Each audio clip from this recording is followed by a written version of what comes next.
Siapa yang tidak mengenal Prabowo Subianto? Nama beliau selalu hadir dalam perbincangan politik Indonesia. Dari karir militer yang cemerlang hingga kiprah di dunia bisnis dan politik, perjalanan hidupnya adalah refleksi daripada dinamika bangsa.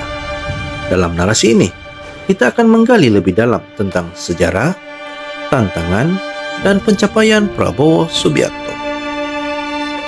Prabowo Subianto lahir pada 17 Oktober 1951 sebagai anak ketiga daripada pasangan Sumitro Jojo Hadikusuma dan Dora Marisiga. Ayahnya adalah seorang ekonom dan politisi, sementara ibunya berdarah Minahasa. Keluarga Jojo Hadikusuma memiliki akar sejarah yang kuat sebagai keturunan Raden Tumenggung Kartanegara, Panglima Laskar Pangeran Diponegoro.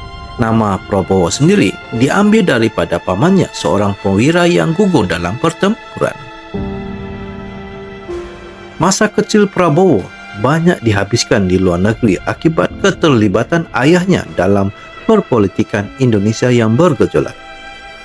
Ia menempuh pendidikan di berbagai institusi internasional yang membentuk pandangannya tentang dunia.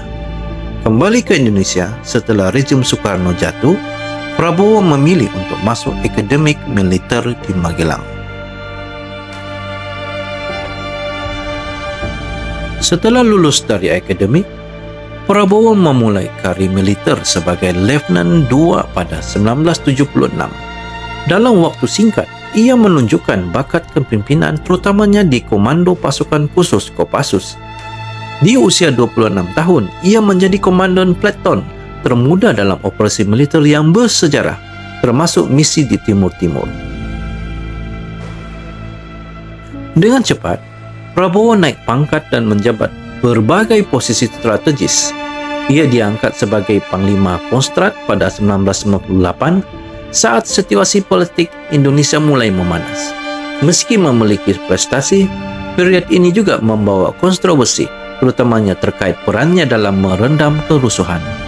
Dalam situasi sulit tersebut, Prabowo berusaha mendekati para penggerak reformasi, namun pada akhirnya langkah-langkahnya menjadi subjek perdebatan.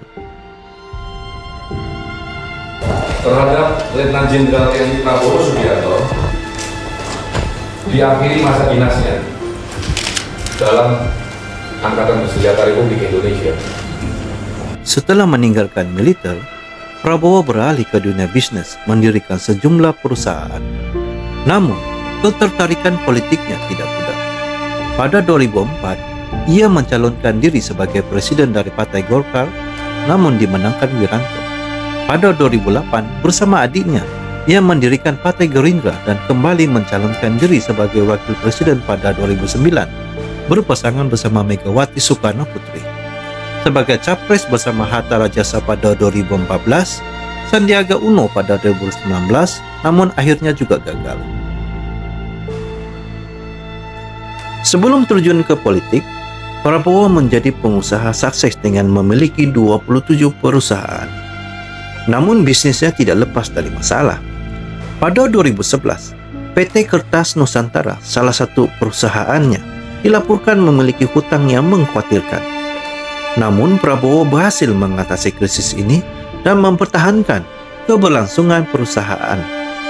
Meski demikian, bisnis Prabowo sering disorot media, menimbulkan pertanyaan tentang hubungan antara kekayaan pribadi dan kekuasaan politik. Kontroversi seputar keterlibatannya dalam bisnis dan peran politiknya kerap menjadi sorotan. Setelah pemilihan presiden 2019, Prabowo diangkat sebagai Menteri Pertahanan dalam Kabinet Joko Widodo. Posisi ini memberikan kesempatan untuk mengubah citra dan memperkuat perannya dalam keamanan nasional. Dalam jabatan ini, ia berfokus pada modernisasi militer dan peningkatan kemampuan pertahanan Indonesia. Perjalanan Prabowo Subianto adalah perjalanan yang penuh warna. Dari seorang anak yang tumbuh di tengah dinamika politik hingga menjadi perwira tinggi militer dan akhirnya presiden, ia menunjukkan ketahanan dan ambisi yang tak terputus. Kini sebagai pemimpin negara, Tantangannya adalah mewujudkan janji-janji kepada rakyat dan menciptakan masa depan yang lebih baik bagi Indonesia. Dalam setiap langkah, Prabowo mengingatkan kita bahawa perjalanan seseorang pemimpin tidak hanya diukur dari keberhasilan, tetapi juga dari bagaimana mereka menghadapi tantangan dan kontroversi. Perjalanan ini penuh dengan pahit dan manis, adalah bahagian daripada sejarah yang terus berkembang. Terima kasih menonton video ini, mohon like dan subscribe.